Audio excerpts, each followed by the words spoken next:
Assalamualaikum. Waalaikumsalam warahmatullahi wabarakatuh. Assalamualaikum warahmatullahi wabarakatuh. Waalaikumsalam warahmatullahi wabarakatuh. Gimana kabarnya Ibu hari ini? Sehat-sehat semua kita? Alhamdulillah sehat Bu. Untuk hari ini ya, untuk pelajaran kita ya, kalau untuk yang lalu pelajaran kita mengenai apa Ibu? Mengenai cerpen ya. Sekarang kita lanjut yaitu mengenai teks ya, yaitu bermacam-macam teks ya.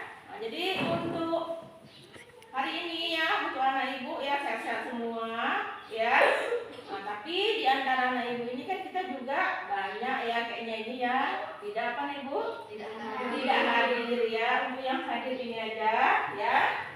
Jadi pelajaran kali ini yaitu yang kita pelajari yaitu bermacam-macam teks. Teks di situ ada teks eksposisi, ada teks narasi dan naratif ya karena Ibu ya. Jadi itu ya akan kita pelajarin ya.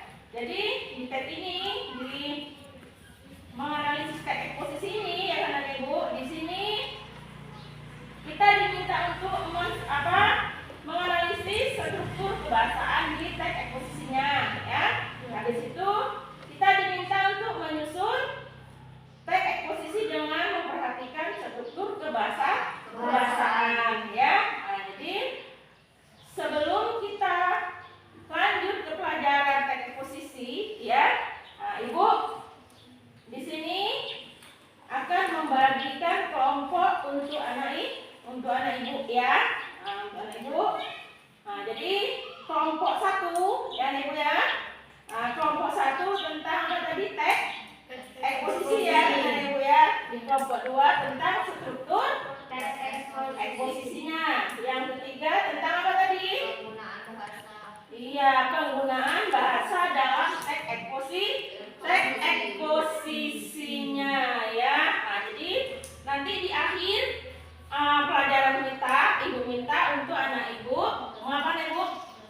Mengumpulkan tugas karena kan tadi udah Ibu kasih tugas kelompok ya, walaupun kita kelompoknya tidak banyak, cuma 1, 2, 3 kelompok aja ya karena Ibu ya. Nah, itu di pembahagian kelompoknya di akhir nanti anak Ibu buat untuk kesimpulan teks eksposisinya ya. Mungkin anak Ibu sebelum kita lanjut ke pelajaran anak Ibu sudah pernah Bu saya sudah mendengar Bu apa itu teks eksposisi ya anak Ibu sudah pernah Bu mendengar Bu tapi belum secara mendetail kalau kita bilang ya, cuma kami mendengarnya di apa namanya Ibu garis-garis besarnya aja ya.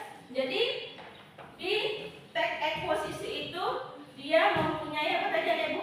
Mempunyai itu tugas ya, mempunyai tugas. Di situ dia ada struktur teks eksposisinya, ada penggunaan bahasanya ya kan Ibu? Menyusun teks eksposisi dengan struktur yang tepat ya. Nah, habis itu ada lagi menggunakan bahasa yang sesuai dengan teks eksposisi. Karena teks eksposisi itu dikatakan apa Ibu? Paragraf yang menginformasikan atau menjelaskan sesuatu kepada pembaca. Dan tujuannya untuk apa Ibu?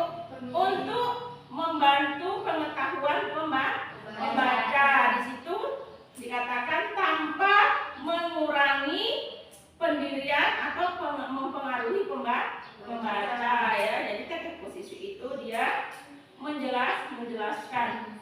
Jadi yang tadinya kita tidak tahu menjadi tahu ya. Karena apa? Karena kita belajar teks eksposisi ya. Dan di teks eksposisi itu seperti Ibu katakan tadi, dia ada strukturnya, ada bahasanya, dan dia menggunakan bahasa yang baku. Bahasa yang baku itu bahasa yang apa Ibu?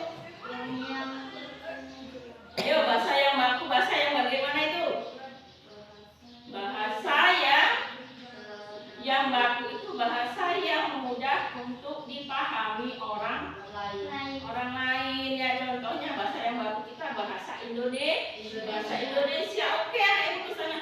Oh bu, kami kan tinggalnya orang Aceh. Kami orang Aceh. Misalnya di sekolah anak ibu menggunakan bahasa Aceh. Itu kan yang tahu cuma orang Aceh aja. Yang lain nggak tahu. Itu namanya baku bagi orang Aceh. Tapi belum baku bagi orang Jawa ya karena kan di sekolah kita ini ada orang Jawa, ada orang Bataknya, sukunya ya kan ibu, ada orang Tamiangnya, ada orang Acehnya ya kan ibu. Jadi untuk bahasa yang kita gunakan bahasa Indonesia yang baku itu yang mudah begitu kita berbicara orang mudah untuk apa ibu? Untuk memahaminya, yaitu bahasa yang baku ya kan ibu ya. Nah, jadi itu yang kan ibu untuk teks eksposisi ya. Jadi teks eksposisi itu menurut Kamus Besar Bahasa Indonesia ya kan ibu ya.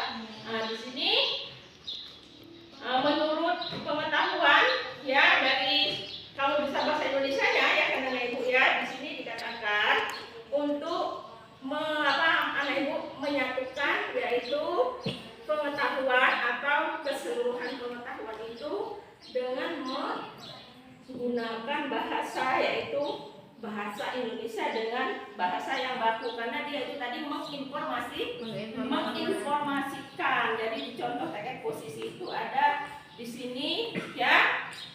Pertama kali diketahui keberadaannya pada tahun 1982.